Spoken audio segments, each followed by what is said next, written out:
We're going to go into the setup and diagnostic mode on a 772A ARC trainer here. So what you do first is from the main screen, you press and hold the language button until it beeps. The console will make 2 beeps. And when you release it, you see the access tool button. You want to press that. That will bring up this pin number screen. And the pin you want to press in is, you want to use the clear key, which is a circle with the line through it.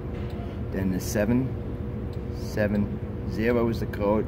And then the green enter key to accept the code. Now it will reboot the GUI into the diagnostic mode, which when it comes up, it will have 3 buttons across the screen as you see here. Serial number at the bottom, software version here. You get your 3 buttons. Your first one's setup, second one's statistic, where your miles and hours and so forth is, and then your OEM diagnostics.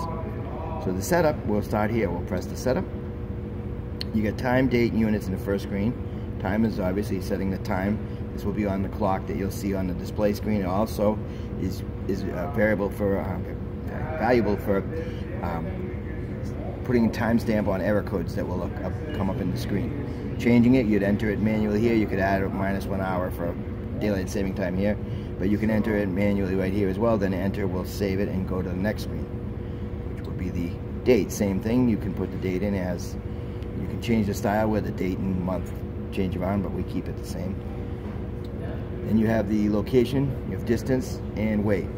That'd be if you want to have in kilometers or miles or pounds or kilograms or in also stone. So we go back to, in the US we keep it in miles and pounds usually.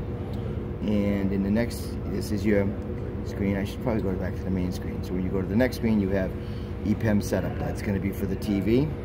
We can do that in a separate video, but we'll have your TV setup right here for setting your channels and other options on the TV. Go back to the main screen. All your times and workout times will come up in this screen right here. Your default and your max times. This is basically a club configuration, and a lot of people ask if we would call marathon mode, and or would be turning this off. The max time, then there's no max. And it can be 20, 40, 30, or 60, and then the default will go 20 up to 60 as well.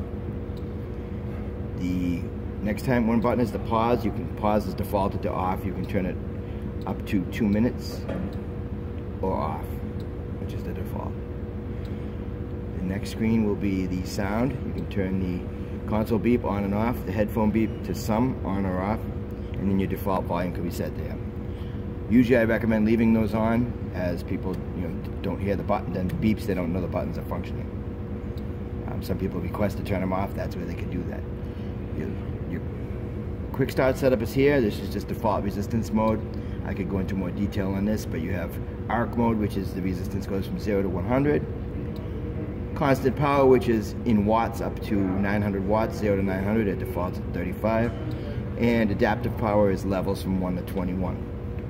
Factory default is ARC mode. That's most people are used to, so I usually say leave it there unless you choose to do it otherwise for different type of training. And then go back to the main screen. The last button is language. That's where you can activate the optional languages, set your default. Obviously English is set as your default right now. Any optional ones you can either set as default, then all the other ones are set as include. You can include them. And obviously the ones that are not included are off. Then you go back to the last button that's on the screen will be the restore factory defaults. If I wanted to change everything back to the way it shipped from the factory, the only thing it won't change will be the time and the date. I could just press that button, and it will, that little beep you hear there tells me it set everything back to the factory default. To exit the screen and go back to the main screen, you just press the exit right there, and that will bring you right back to the user screen. And there we are, back to